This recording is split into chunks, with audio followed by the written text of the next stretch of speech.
برادران ملت اسلامی، السلام علیکم ورحمۃ اللہ وبرکاتہ۔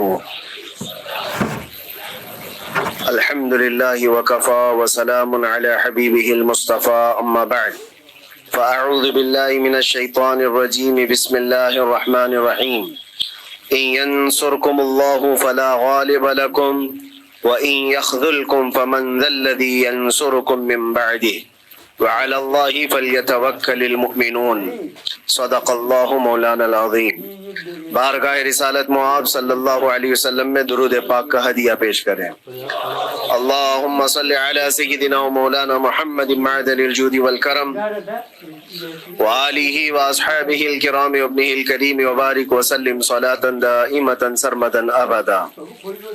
اللہ عز و جل قرآن عظیم میں فرماتا ہے، اگر اللہ تمہاری مدد کرے تو کوئی دوسرا غالب آ ہی نہیں سکتا۔ ینصرکم اللہ فلا غالب لکم، تم پر کوئی غلبہ حاصل نہیں کر سکتا اگر اللہ تمہاری مدد کرے۔ وَإِن يَخْذُلْكُمْ فَمَنْ ذَا الَّذِي يَنْصُرُكُمْ مِنْ بَعْدِهِ، اور آگے اللہ فرماتا ہے، اور اگر اللہ تمہیں چھوڑ دے یا گرا دے تو کون ہے اس کے بعد جو تمہاری مدد کرے؟ کوئی ہے جو اللہ کے علاوہ تمہاری مدد کر سکتا ہے؟ جب نہیں ہے تو پھر آگے ہونا کیا چاہیے؟ وَعَلَى اللَّهِ فَلْيَتَوَكَّلِ الْمُؤْمِنُونَ، تو مومنوں کو چاہیے کہ وہ صرف اللہ پر بھروسہ کر کے رہیں۔ فتح، نصرت، مدد، یہ سب جو چیزیں ہیں بہت سارے لوگوں کے ذہن و دماغ میں ایسے ہے کہ فوراً آ جانا چاہیے۔ کوئی بھی فتح ہو، کوئی بھی مدد ہو، بغیر تمہارے اسٹرگل کیے ہوئے، بغیر مصیبت اٹھائے ہوئے نہیں ملے گی۔ اگر فتح و نصرت یوں ہی آپ کو روزانہ ملنے لگ جائے تو کیا رسول پاک صلی اللہ تعالیٰ علیہ وسلم مدینہ طیبہ میں بیٹھ کر دعا کرتے تو ساری چیزیں فتح یاب نہیں ہو جاتی؟ آپ صلی اللہ تعالیٰ علیہ وسلم کو بدر میں جانے کی ضرورت کیا پیش آتی؟ احد میں اپنے 70 جوان صحابہ کی شہادت پیش کرنے کی ضرورت کیا پیش آتی؟ اور اسی طرح سے خیبر ہو کہ حنین ہو کہ طائف ہو، کتنی جنگیں ہیں جس میں اپنی جان کی بازی لگائی صحابہ نے۔ سب سے بڑا معرکہ تو کربلا کا دیکھیں آپ، جہاں پورا کا پورا خاندان شہید ہو گیا ہے۔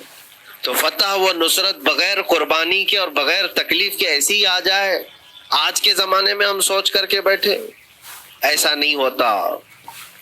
اسلام زندہ ہوتا ہے ہر کربلا کے بعد، اور اللہ کی مدد آتی ہے، یہ بھی نہیں ہے کہ نہیں آئے گی۔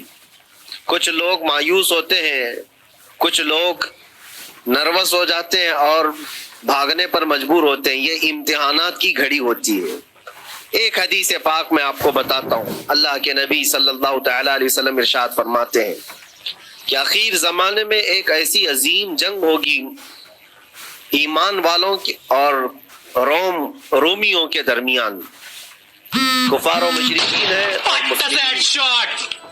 اس کو ملحمۃ الکبریٰ کہا گیا ہے، قیامت سے قریب ہونے والی یہ سب سے بڑی جنگ ہے۔ اسی سے آپ اندازہ لگائیں، اللہ کے حبیب صلی اللہ علیہ وسلم ارشاد فرماتے ہیں کہ اس میں کفار و مشرکین 80 جھنڈوں کے نیچے آئیں گے، اور ہر جھنڈے کے نیچے 12,000 کی فوج ہوگی، جو تقریباً حساب کرنے پر 9,60,000 کی فوج بن جاتی ہے۔ اگر وہ مومنین سے مقابلہ کرنے کے لیے اتنی بڑی فوج ایک جگہ جمع ہوتی ہے تو پھر اس جنگ کا اندازہ کریں کتنی بڑی۔ اس کو الملحمۃ الکبریٰ کہا گیا ہے اس لیے کہ اس میں گوشت کے چھیتڑے اڑیں گے۔ ملحمہ جو کہا گیا ہے عربی میں کہ گوشت کے ٹکڑے ٹکڑے دیکھے جائیں گے، اس قدر اس میں جانیں جائیں گی۔ اس جنگ کے متعلق جو اللہ کے حبیب صلی اللہ علیہ وسلم نے پیشین گوئی کی ہے، جو پہلے سے خبر دی ہے، وہ کیا ہے؟ فرمایا کہ پہلا دن جب ہوگا مقابلہ کا تو اس میں مسلمانوں کی جماعت میں تعداد کتنی ہوگی یہ تو نہیں بتایا گیا، کفار و مشرکین کی تو بتایا کہ 80 جھنڈوں کے نیچے آئیں گے، لیکن مسلمان اور مومنین جو لڑ رہے ہیں ان کی تعداد کا کوئی علم نہیں ہے ہمیں، لیکن یہ پتا ہے کہ ان میں سے 1/3 ایک پوری جماعت کا 1/3 حصہ میدان چھوڑ کر بھاگ جائے گا۔ جنگ میں سے وہ میدان چھوڑ کر بھاگ جائیں گے جب اتنی شدت کی چیز ہو رہی ہو، مصیبت آ گئی ہے، تکلیف آ گئی ہے۔ ایک